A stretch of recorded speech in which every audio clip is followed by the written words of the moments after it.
Welcome back. We're in Istanbul on the banks of the mighty Bosphorus River, where we're continuing our discussion on women's rights in Turkey with attorney and feminist Canan Arin, author Nazife Şişman, and United Nations Rapporteur for Violence Against Women, Professor Yakin Ertürk.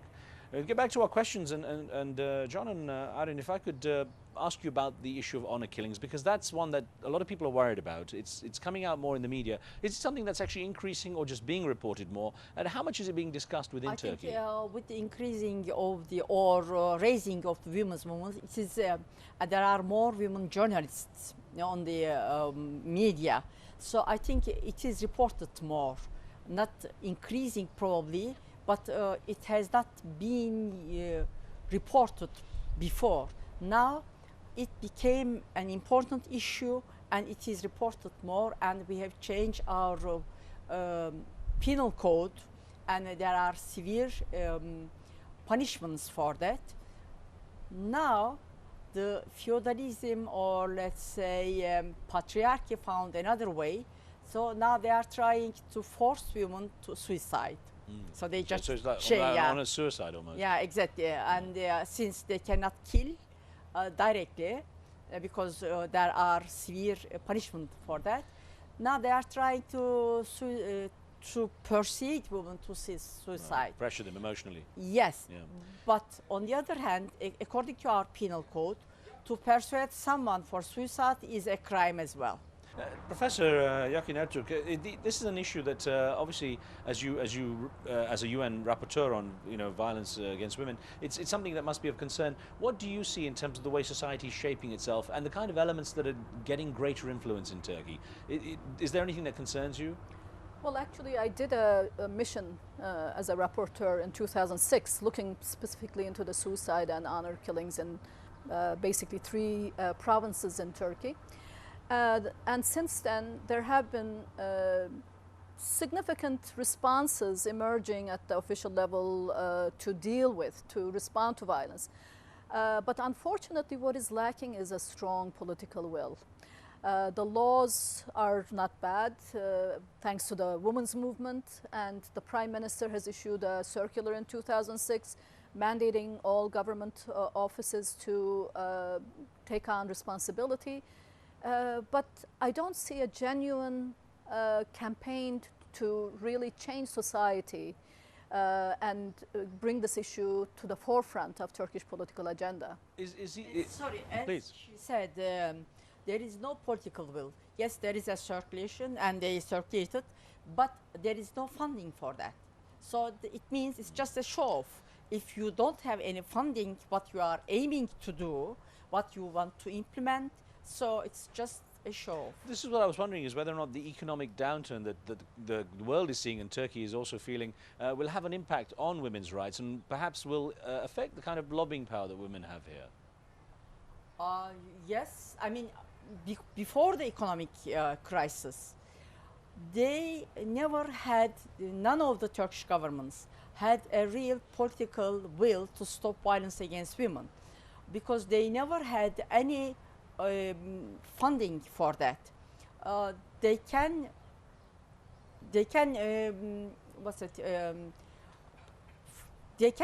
fund from the general budget, right, but they didn't do that.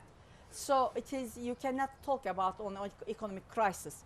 And because of the economic crisis, so many women lost their jobs. Yes, this is true. And they are going to lose their jobs as well. They are the first who are quitting, or they are just leaving their jobs. They are forced to leave their jobs, actually. Yeah. Nazife Şişman, this is an issue that the government, the ruling party, has reduced the maternity leave for women from 6 months to 1 month. This is all added pressure on women when it comes to being in the workforce. It's very hard for them to consider being in the workforce with 1 month maternity leave.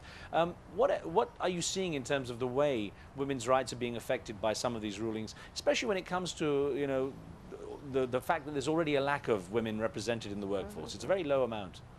Yes, I'm not a representative of AK Party here. No, I understand. And I want to add something.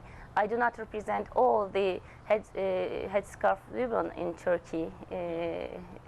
Just like here, my friends are not representatives of who do not wear headscarf because representing someone is in a... Of course, no, it's just for a perspective, it's really. not possible. Yeah, it's just for your perspective, really, on this. And then I'm answering for myself. Working conditions in Turkey was getting better before, but now the maternity regulation is bad for women because in Turkey the conditions for women to work is not so good. There are other factors making restricting the issue, so it's very hard for women. Of course, Professor, education is a big factor here, and when it comes to trying to improve the education of the community, and especially women, to empower them, to let them know what's possible, what isn't, what do you see when it comes to how men and boys and girls are educated to try to improve their understanding of gender equality? Well, there is definitely a scandalous gender gap in education, and this is not something new. I mean, if you consider close to 20% illiteracy among women, this is sort of a problem that has been overlooked. So the Turkish state has not complied with its own laws in non-discriminatory education. So that is one part of it. But secondly, I think in terms of the content, what is given in our schools is also very problematic.